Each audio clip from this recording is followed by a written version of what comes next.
Hi everyone. Sorry that we cut off Michael just at the end when he was concluding his session. A really interesting session about the impact of refrigerants. And today, Atmosphere America, you got a taste of what's to come in June when we organize an in-person event in DC. But we feel that today you still got a good overview of what's going on.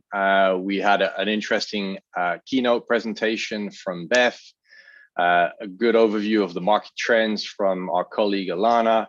Then we got an update from the Green Chill program. We heard from some interesting end users and what they're working on and how they're really taking natural refrigerants to the next level.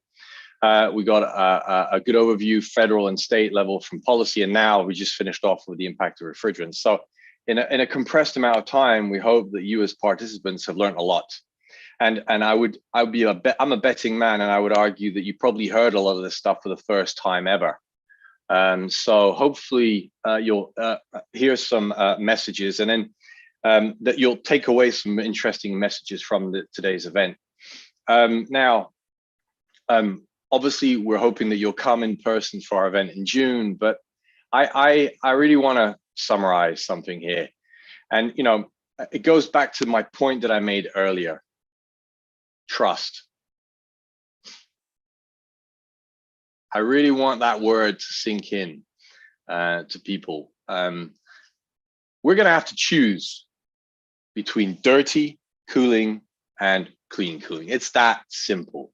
The end users, as they go to carbon neutrality, or they will, they'll think twice before they go for the short-term synthetic refrigerants. And clearly we're starting to see the HFOs are not a future solution. They're not future proof. And more science around the world, China, Australia, Canada, Europe, is proving that.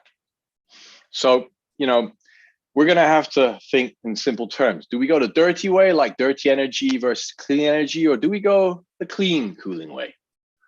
And, think about this. We've heard it before, time and time again. I've been in the industry 20 years, so I've heard it one time already, and I don't believe it anymore. The times before, some of us have been in the industry longer, and they've heard it with ozone depletion. They've heard it with global warming, and now with TFA, where the writing's on the wall. We know this is coming. And I just want you to think, can you trust these companies? Can the investors, the next generation investors, can the consumers who will hold companies accountable, can manufacturers who will be selling the equipment using some of these refrigerants really go down the path of dirty cooling? Can you trust these companies?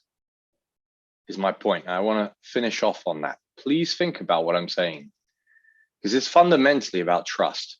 They're not credible anymore. And we're starting to see that again and again. So I want to thank everyone for taking the time out today to listen to us and to listen to some really amazing experts on a variety of topics.